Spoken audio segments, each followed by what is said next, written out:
guys, it's Eric G from Around the House, and I am thrilled to announce that our massive back catalog, nearly 1,900 episodes packed with home improvement tips, DIY hacks, and expert advice, is now available for free. Dive into years of inspiration to tackle on your next project. And just a heads up, some podcast players limit how far back you can go. So if you can't find it all, just head straight over to our website, aroundthehouseonline.com, and listen to every episode there. Don't miss out. Start binging today. And thanks for tuning in to Around the House.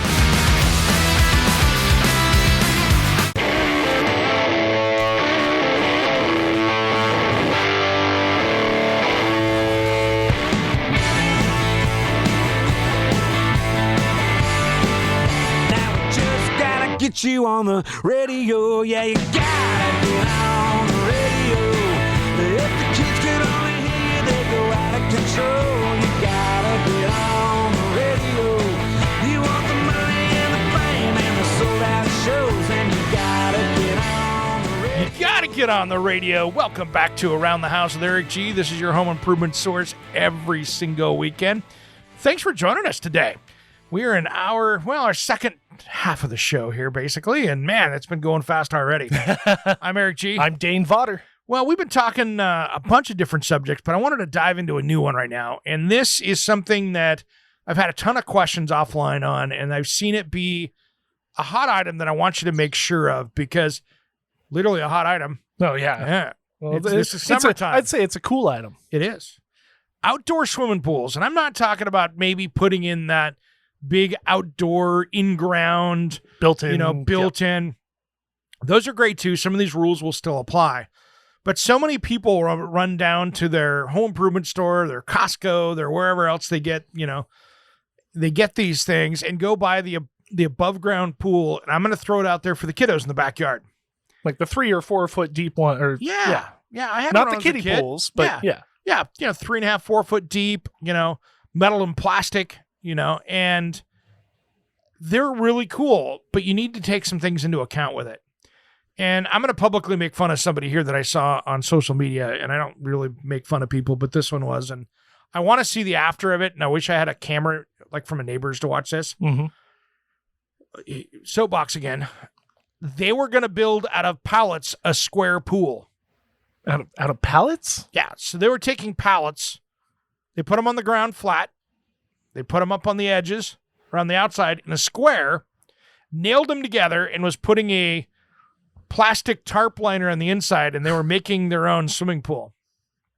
Yep, exactly. Get out the dueling banjos, and since we don't have rights to it, I can't play it, but you know what I'm talking about. And here's the thing with that. First off, there's a reason called physics why you don't have square pools. And if you need help on that, that's a physics 101. That's why they're always round.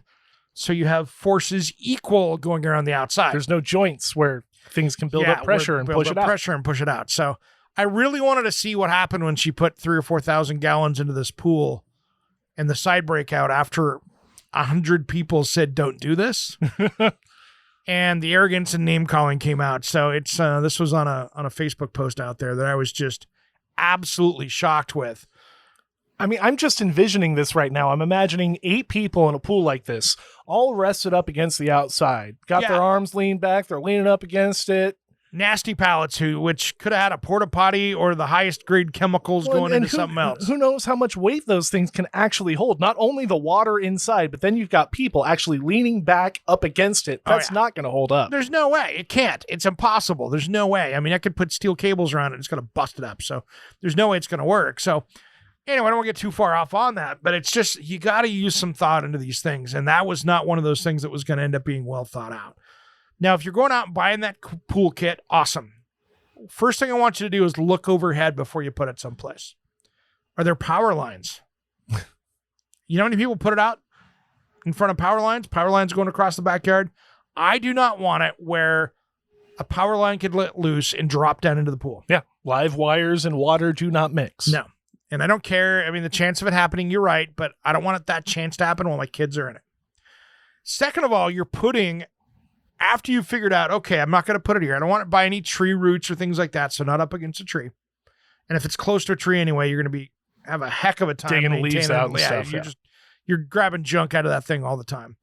So second of all, I want you to look around. If you have a septic tank in the backyard, and for you people out there that have sewers, septic tanks are just a big box out there where it goes underground, your sewage goes in there, and it goes out into it goes out into a drain field, and that drain field goes through, and what happens is with that drain field is it goes down and it goes in and it leaches out. So you've got that leach field out there. I don't want to see that pool on any of that, period. No leach field. Okay. So you want to have it off to the side of that. So if you're in the city and you're on city sewer, not a problem there. But just think about where that's going, because you could actually collapse that septic tank in if you weren't careful. So any of those things, be careful. If you've got an oil tank, just be careful with all that stuff where you're putting that. So get it out there. Before you build this pool, I want to make sure you got a 6-foot fence around the entire pool place. Now, I think it's almost national code out there that you have to have that, and that's to keep kids from coming out and getting in your pool. I'm trying to think of pools that I've seen, and I don't typically. I mean, I guess if it's in a backyard, yeah, Yeah, that works. If it's fenced in backyard, it's got to be that fenced in the works. backyard. Okay, It does. That's all you need to have, a 6-foot fence all around the backyard. So what if you put it out in the front yard? Better have a 6-foot fence around it. Problem is most cities won't let you put a 6-foot fence in the front yard. Exactly. So that means you shouldn't put it in the front yard. And who wants a pool in their front yard? Yeah, who wants to be out with the neighbors? I don't want to be out waving at the neighbors going down the street at the pool in the front yard. That's and if you're thinking about doing that, you're gonna probably parking your car there anyway, so you're gonna lose a parking spot. Yeah. So, and I wanted to touch on this because, I mean, this isn't really, I guess, a huge question when it comes to actually putting a pool up. Yeah. But one of the most annoying things for me as a kid, because we had one of these pools, was walking on the bottom and walking on uneven ground and feeling it. And it would just, it hurt my feet. I didn't like it. Yep. You kind of mentioned something about the social media person about putting pallets down. I'm like, okay, so... That was going to be horrible. Well, yeah, no, that was because you're stepping You're through gonna it. crush it. Absolutely. It's going to crush. Definitely laying something down actually seems like a really good idea, but it's also got to be level in that case. So what you need to do is that needs to go on a sand bed. Oh, so I okay, bring in yeah. sand is what I've done. Yeah. So I've always brought in like 4 or 6 inches of sand, and then I wet it and I pack it. Yeah. So you get the roller, pack it in really good, set your pool up on that. That way you don't have that really bumpy, weird, uneven. Yeah. No, I like that. I never thought about bringing sand. That's a really Bring good the idea. sand in, then you're good. You can get some sandy loam too, but just that sand with nothing in it. What I want to do is, and this is what I've actually taken a window screen and sifted that sand on the top layer. I don't want a single rock in there. Yeah. I don't want twigs. I don't want anything that can pop a hole in that pool liner. Absolutely not. So that has to be free of any debris, 100%. That way you're not buying or trying to patch the pool liner. And then you're good to go. And it's easy to level out when you're dealing with sand. Absolutely. So you get it leveled out, screed it out, pack it down really well, then set up your pool. It'll settle a little bit because you're putting thousands of pounds on top of it, but it's still going to do it. And that's just one of the things that I want you to make sure of. You need to get a good cover. And then here's probably the most important out of those things that we've talked about is you need to have a pump and a filter. And you need to do a dang good job of keeping those chemicals and the pH and the chlorine in line so people don't get sick in your pool. And that is a daily maintenance thing you're doing out there. It's like a hot tub. Exactly. You're on top what of I that. was thinking as well. You're on top of that thing all the time. You need to be out there when it's up and running. Get out there, run your pool test kit. If you're using the little swabs where you put the little strips in there, if you're doing the whole shake-up kit, either way, maintain that, keep on top of it, because you will make people sick if you don't do this part right. So stay on top of it, add the chemicals in, make sure you wait, whatever the directions say, that you don't throw chlorine in there and throw the kids in there. Yeah. Let it circulate, let the pump do its thing. And then if you've got an above ground pool, that's great. If you've got a below ground pool and you've got like the sand filters and those kind of things, make sure you're maintaining those sand filters. Do the back flushes to clean out the sand and all that stuff that you need to be doing. Make sure you're testing all those things out because you want to make sure that you're getting all the junk out of there. You've got a clean pool. And more importantly, like with the chemicals on the above ground, make sure you've got them dialed in there as well. Because Otherwise, it's just nasty pond water. And the last thing it gets gross so quick. Yeah, and you just want to have a good, safe place for kids and adults to play in out there. And it's one thing to have the little kiddie pool that's the little 5-foot one you throw your feet in. But, a good cover will also work well, Now, here's the thing that you got to be careful with, too, is when you're filling these, that can be a hard hit on your water bill. Yeah. I've seen people have other places bring water in, and you'll pay for a water truck to come in. But usually by the time you've done that, you're about at the same water rate.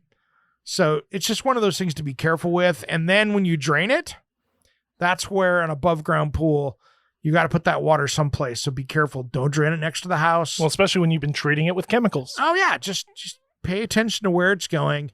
You can, if you put 5,000 gallons of water right next to your house, you could get a flooded basement pretty quickly because that's just a ton of water. So make sure you're doing it right. If you're sending it down into the street or something like that, just, be careful. Where it's going. You're not going to kill fish and stuff with it going out into the street and into the storm drain system, but make sure that wherever you're putting it, it can be treated. Some areas don't want it going into the storm drain system. So just make sure you know where it's going. So you're providing that safe place for that.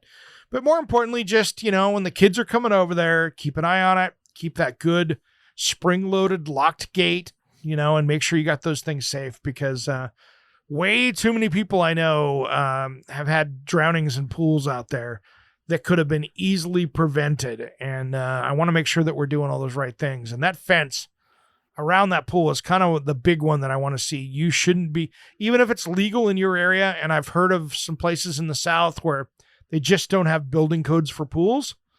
But the last thing you want is the neighbor's toddler coming over and trying to sneak a swim in and nobody's around to watch it. They're hot. They don't know any better.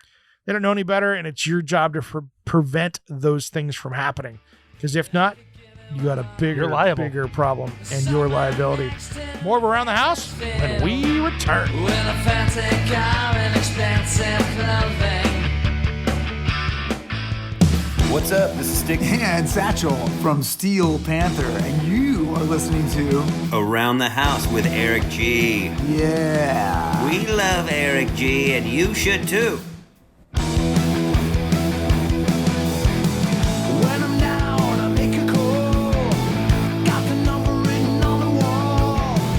Thought she's busy, then I try again.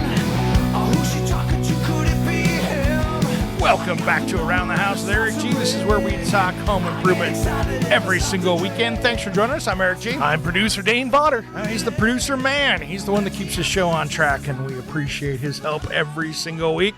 Hey, give us a call in the studio at 971-233-8992 if you've got any of those home improvement questions. That's 971-233-8992. And it doesn't matter if you're on the podcast or if you're listening to the radio, whatever time you're listening, you can give us a call with those questions. We're here to help. If you're too shy, don't worry. Head over to aroundthehouseonline.com and you can hit the contact us over there and write that long email up. I'll respond back to you and we can trade some pictures. I can even give you a call and I can give you a hand at getting those home improvement questions answered for you. Well, and don't worry, we might bring it up in the show the next week, but I mean, if you're going to come to us on the email, we aren't too big about necessarily putting you on blast and publicly saying anything about that. If you're just going to send us an email with some concerns. Yeah, we're here to help you with that. So we've been talking last segment here, talking about pool safety and getting that kind of knocked out because it's that time of year kind of coming up on the 4th of July weekend where all of a sudden that's creeping up around the corner. And, I got some fun stuff I'm going to be doing if this works out this week with Roger Wakefield again. Yeah, our plumber. I'm heading over to his neck of the woods, and he's our resident plumbing expert that pops on here from time to time from the Dallas, Texas area. So we bring him on every once in a while. So anyway, a lot of fun with him. I'm going to see if I can do some YouTube stuff with him this week. If all the stars come in alignment, we're going to do this. So that sounds like some fun. Yeah, we could have that coming up. So stay tuned for that one. And if you want to see kind of those things, if that's happening, pay attention to Facebook. That'll be the number one place to be able to catch it all right there. So just search Around the House with Eric G. That is our show page. We also have our private group where you can share all of your projects, any jokes, any fun things. That's Around the House Nation. It's a private group, so you have to ask to join, but basically about 95% of the people we approve. Yep. And we just want to see what you're working on. Yeah, and we keep it PG in there. It's not G-rated. It's PG-rated. PG sounds good. So we have a good time in there with a lot of good stuff. So there's some good jokes in there, and there's a lot of good people in there putting up great projects, and there's a lot of great advice in there too from a group format. Well, I just kind of want to wrap up pool safety real quick and just say that, before you put in that pool, just get a hold of your local building codes office and find out what you can do. If you've got an HOA, make sure that you can do those kind of things. Do a little research before you do it. I've seen way too many people do crazy things, and the HOA comes back and goes, nope, and they ruin your party for you. So let's not get too crazy with that. And you're going to be okay. Well, you brought up a great subject here that, Dane, that we were talking about off during the break. Mm-hmm. Air conditioning tips, hacks, upkeep tricks. So let's talk about that, because that's one of those that I'm going to push a couple subjects a little farther out here, but that is one, especially when we get into the heat of summertime out there, there are things that you can do to get things working better. So if you've got, let's say you've got the window air conditioners out there in your home. You're talking about the one that installs in the window, or like the tube? Even the tube or the window. Both of those will kind of work. If you've got either one of those, what I do is, and I've got those here until we get our HVAC system replaced, which is coming up here hopefully shortly. The thing with that is that I run mine strategically. So what I do is, like this morning, I knew today it was going to be in the 90s. I'm like, it's going to be hot. So I turned it on early. So it would sit there and get it pre-cooled in the house. Mm-hmm. Those are only going to usually do kind of a 20-degree temperature swing at best. So they're not efficient like a big heating air conditioning system that's built into your furnace, your heat pump, or your HVAC system. So I start mine early. I make sure my windows are closed. I try to keep as much insulation up as I can, windows and all those things. Blinds are closed where I can, all those kind of things. I'm in the trees here, so I don't really get as much direct heat, but any more of that direct heat you can have solar heat coming in, the better you can do. One trick that I do is, if you've got a bathroom, for instance, when you got the house hot, use your bathroom fans when you need to circulate. Yeah. It's another way to circulate, because if it's got 100 CFM, that's 100 cubic feet per minute. If you can drag that cold air to that part of the house, you're great. But here's one thing you need to keep in mind with. If you put these in a house that's super sealed up, a lot of these units out there that you put up, they grab air from the inside, they run it through the machine, and they kick it back outside. Mm-hmm. Well, you're putting a couple 100 cubic feet per minute of air outside. So you're pulling air from someplace. So a lot of the newer units, especially those little ducted ones where you've got the flexible tube, the portable ones, they have 2 tubes now where they're grabbing the air and they're circulating it through. Oh, okay. But what you have to be careful with is that I want you to put on that. Maybe you've got 2 of those running in the house. You turn on a vent fan, all of a sudden you can actually have a problem where you can be pulling in air backwards through like your gas water heater vent. And you can be pulling carbon monoxide inside the house. So you need to be a little careful with those. Especially with newer homes. Yeah. If you've got 200 CFM going out, then you're into that area that I start getting worried about. If you've got a dryer going, same kind of thing.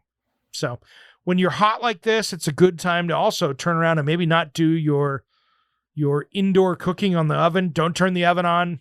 Maybe it's a good day to barbecue outside. Keep the heat outside. Those are heat generating things. Yep. And if you've got incandescent light bulbs, every one of those 60-watt bulbs is a 60-watt heater. Keep those down. And if you've got even fluorescents, the old curly Q fluorescents, those put a lot of heat off as well in the transformers. So LEDs are great because they use less less, so you can see where I'm going. They use less energy and they don't put out that heat. Now, one little trick, if you've got that outside air conditioning unit out there, I want you to, make sure that it's clean. Make sure all those little fins are cleaned off out there. And if it's a really hot day and you're trying to get a little boost out of your HVAC system outside, you can go out with a hose and spray that down. That's something we heard about a couple of years ago. We'll talk about more of that just as soon as Around the House returns.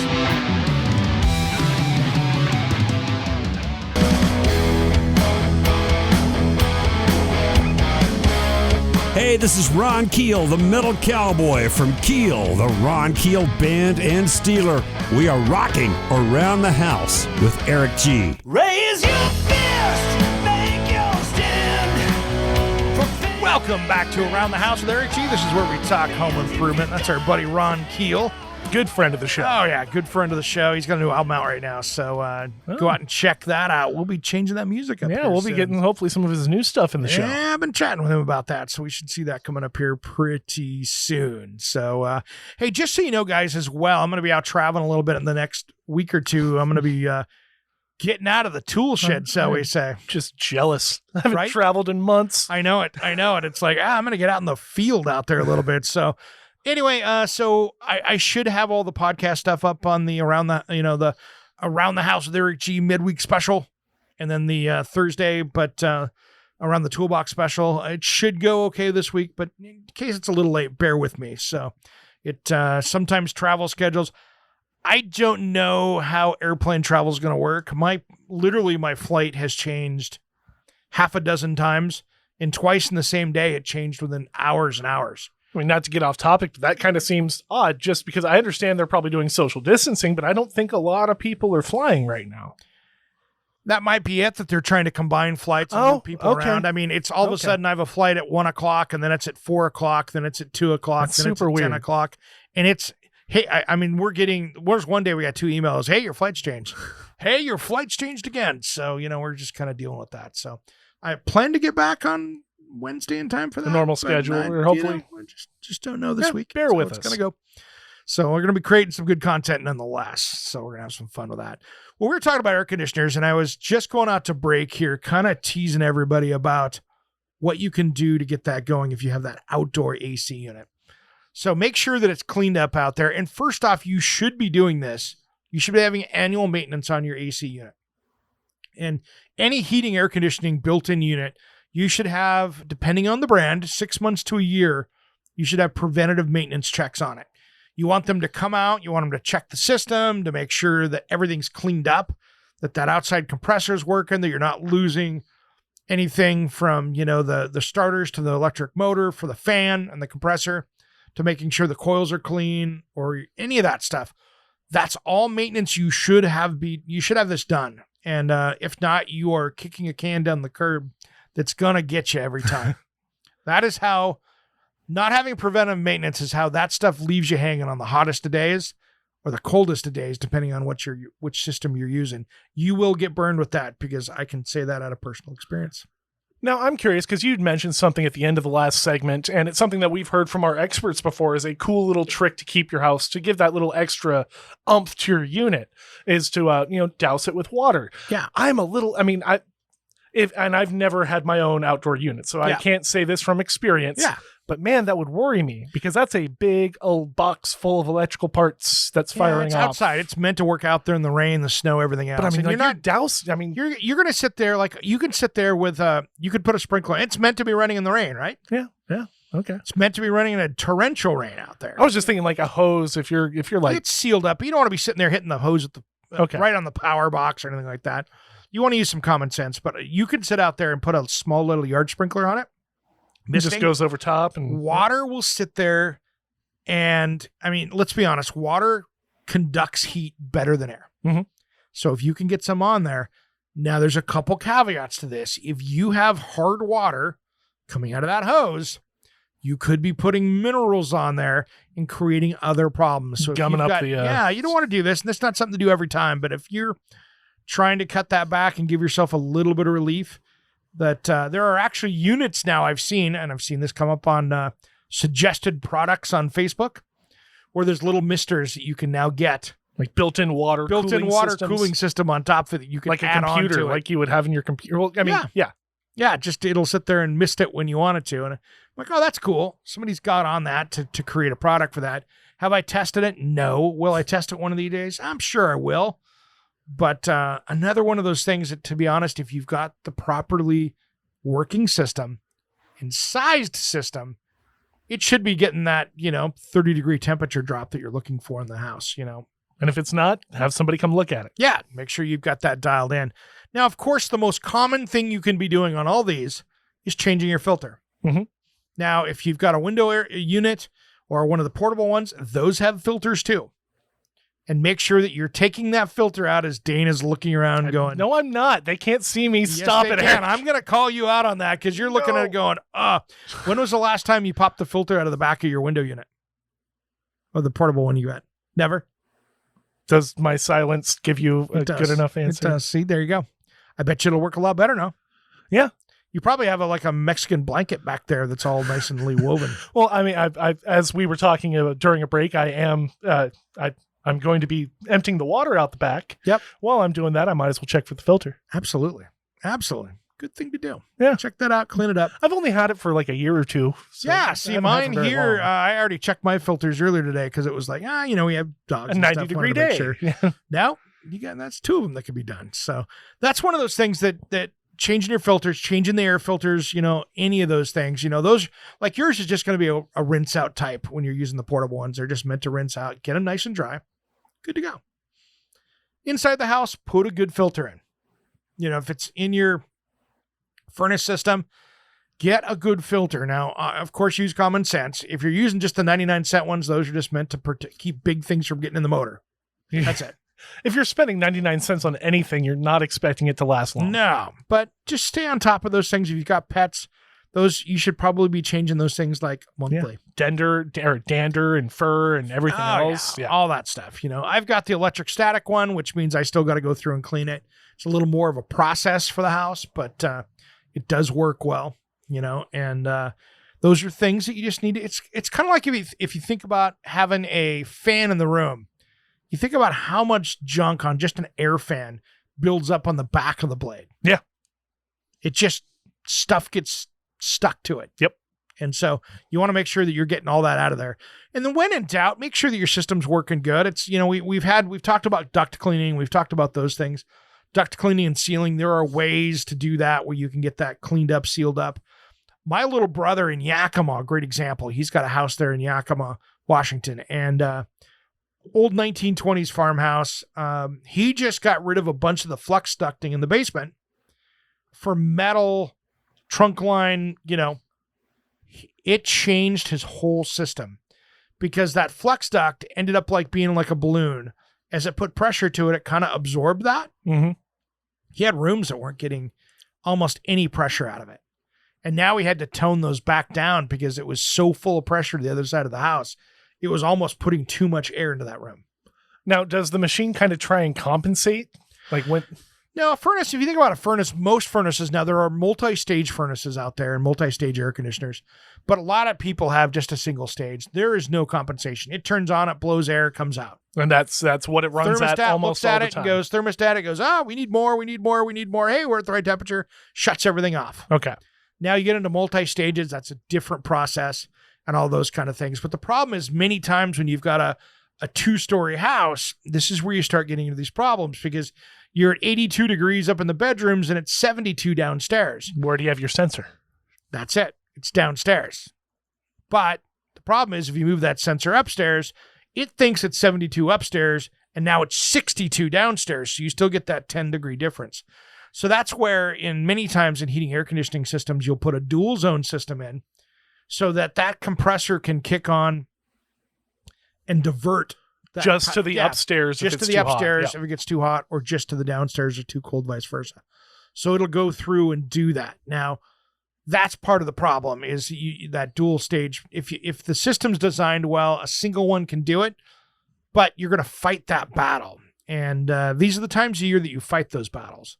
And for me, I would much rather be dealing with it in the wintertime, because if I have a room that's cold, I can deal with that a lot better than that room that's hot, especially if it's one I'm sleeping in. Oh, I'm the same way. I would rather be too cold and then I can put on blankets or extra layers or whatnot. Too hot, you can only take so much off. Yeah.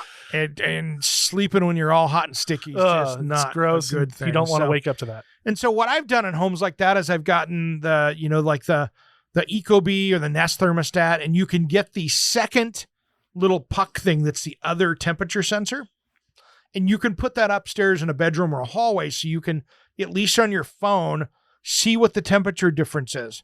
And literally all I've done as temporary fixes until I could get it professionally taken care of was to put a large fan in downstairs to go up the hall staircase to let that air move around and circulate a little bit, because many times when you've got that differentiation, you can't just turn the fan on and expect that to give enough to move that. So if you've got that larger open staircase, or like my house where I've got, multiple vaults that go up into that, I take the fan and kick it up that way and you're good to go. You can get that knocked out, but that's kind of that challenge that you need to be careful with. If you move the air around, it'll make it better. Just like right now, it's hot as nails outside right now, but in the garage here, we got a fan going. It's not too bad. No, it's nice. Got a frosty drink right here. We're doing pretty good. We need to refill yours coming up on the break, mister. But that's kind of that thing. So you just kind of be careful of that.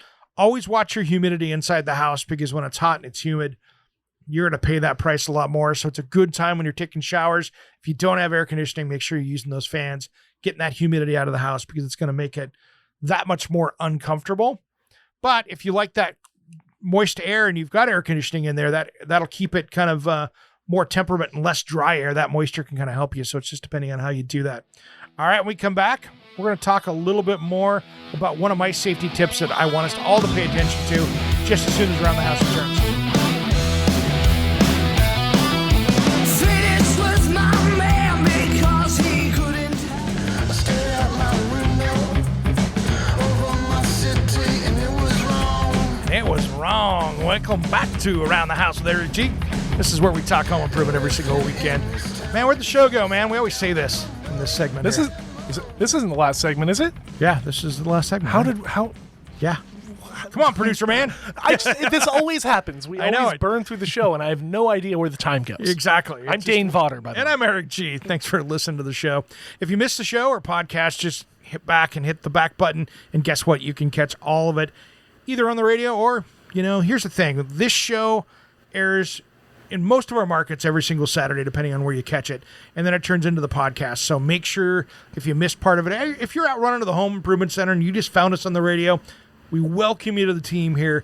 And make sure you hit us up on Facebook, Around the House with Eric G, and join our closed group, which is Around the House Nation, so you can join in the fun, shenanigans, and home improvement. Well, and if you have any home improvement questions, we'd love to answer them for you. Our phone number here in the studio, 24 hours a day, 7 days a week, 971-233-8992. That's 971-233-8992. There we go. So join in the fun with us. And pretty soon here, and we've been, man, it's with this whole, we've got this bigger plan here of having, we're going to start doing some Facebook Lives when we record the show here. Those will probably be on Tuesdays, so pay attention out there when you see that. We're going to start doing some Facebook Lives. It won't be this week because I'll be seriously, when we'd be normally to be doing that, I'll be on a plane. Yeah, hopefully. You'll be traveling. I'll be traveling, hopefully. As long as that flight takes off, I'll be happy. But here's the thing. So we'll give you some, pay attention to Facebook on that. We'll give some heads up. We'll give some heads up on that kind of stuff. And we're going to be having some fun with that. And we've got a giveaway coming up. Parts keep coming in for this. And we're going to have our own first Around the House with Eric G multi-tool giveaway coming up. And, I'm holding one of them right now. I know you are. I'm not going to say what it is. No. But it's pretty cool. It's pretty cool. And so as these things roll in, we are going to be doing a giveaway with a tool company, which there'll be one to give away. It'll be a kit. And we're going to leave it at that right now. We're still working out the details on it. But I'm really looking forward to this one. This is going to be a fun little contest, so stay tuned for that. And we should have that here probably middle July is when we'll be starting that contest. So this will be something for everybody to pay attention to, and we're going to have some fun. Give us a few weeks. We'll get it ironed out, and then we'll make sure that you are well aware. Well, I want to make sure that these new tools are out and in our hands before we start the contest. So are these tools that aren't released yet? Some are. We got some new stuff coming out, so that's what's cool too. So and this is going to be a lot of cool stuff coming up, so stay tuned for that. Well, I wanted to talk a little bit about, because it's that time of year, we're talking about air conditioning, because in most places in the country it's a little hot out. A little bit. So I want to go back and I'll be honest, I'm not going to say anything about anybody else, but I've heard some misinformation out there on window locks and trying to keep kids safe. And I was out running around and I heard it. I want to correct the record to make sure that people out there listening get the right information. I want to make sure we don't have any kids here, and it's been really quiet right now, and I don't want to jinx this. I haven't seen a lot of it this year. And maybe some of this education's starting to pay off. I've only seen once or twice this year. Which is kind of surprising, given that everyone's kind of been home for a few months. Yeah. So here's the thing. There's nothing more irritating than kids falling out of windows because that can be so easily prevented. $25. You can go buy all the lock kits and put them on there. You don't need to put big, ugly bars in your window that the fire department's going to have a hard time getting through. Hey, there goes the neighbor that's been working on the project there. Cummins diesel guy. Anyway, long story short here's what you got to be careful with out there. I don't care if they're your grandkids or your kids. If there's a window that a kid can open up, or if you open up and there's a screen in it, they're going to lean up against that screen and fall out. I did a Morgan Day Oregon segment on this like 4 or 5 years ago. It's that old. Oh, there goes the Ford guy.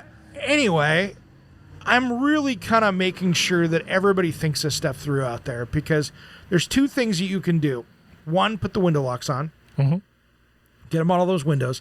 Second of all, I want you to make sure that you don't have anything stacked in front of this window. No dressers, nothing. Nothing. Clear windowsill. Here's why. Any of those things are staircases to that window. I mean, kids climb up cabinets, they climb up dressers. And while you're at it, make sure those dressers are attached to the wall so they don't fall on your little kiddo as well. So they make kits for that. Pretty sure I shared a childhood story a couple weeks ago about this exact same thing. Yes. I wasn't climbing up to a window, but I was climbing up a dresser and it fell on me. Yep. And you got stuck. Yep. Because So- I was 4. Yep. We've all done that as kids because at our age, even my age, Yeah. those things happen. I mean, now if you look at IKEA, I had to recall a ton of dressers because they didn't have the ability to lock them back in there. And you can get those kits at Lowe's, Home Depot, those kind of things, a lot of those stores. Years ago when I was doing the segment, we couldn't find them. But I just want to talk about kid safety on this one. Keep it clear. If you're opening windows up or these windows are open up and they're maybe a half story up or whatever, if it's more than 4 or 5 feet to the ground below out there, put a lock on it. And don't worry so much about the bars and stuff because I'm really worried about somebody being able to rescue somebody out a window. And if you're putting in window bars because you're in a high crime area or the police aren't showing up to your area for other reasons, make sure that you've got a way to unlock those bars from the inside so you've got egress out of that window so you can get out of that because there's plenty of systems out there where you put bars up that you can pop it from the inside and open those bars up to get out the window. And it's fairly easily done. Yeah, and those are there to prevent you from not getting out. The last thing you want to do is to be jailed in your own house and have a house fire and have the window open and not the ability to get out. So make sure you're doing those things for egress. Fire department, they'll get in there if they need to, but make sure that you can help yourself get out there. And make sure those window locks, and there's a lot of cool locks out there that match up that look good, and you can make sure you get that knocked out. Otherwise, I want you to stay tuned to Around the House this week. We're going to have a lot of content up. As I travel, I plan to be putting up some stuff. And if it all works out here with Roger Wakefield, I'll be doing maybe some Facebook Lives. I might Some even show up videos. at his stuff, some videos. We're going to try to do some YouTube stuff as well. So we got a lot of fun going up there as well. And then next week, I kind of want to talk about some cabinetry buyer's guide and painting some hard-to-paint materials, if you know what I mean. And vinyl siding. Exactly. I'm Eric G. I'm Dane Vodder. And you've been listening to Around the House.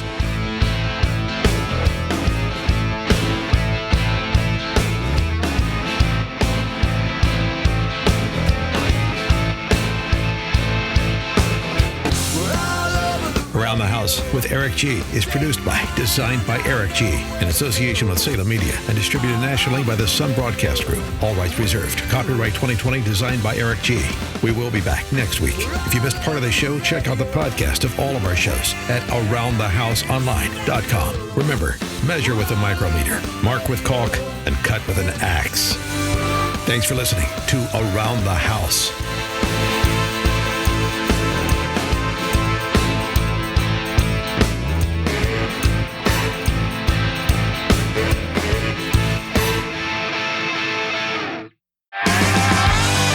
Hey everyone, this is Jim, producer of the Around the House Show podcast.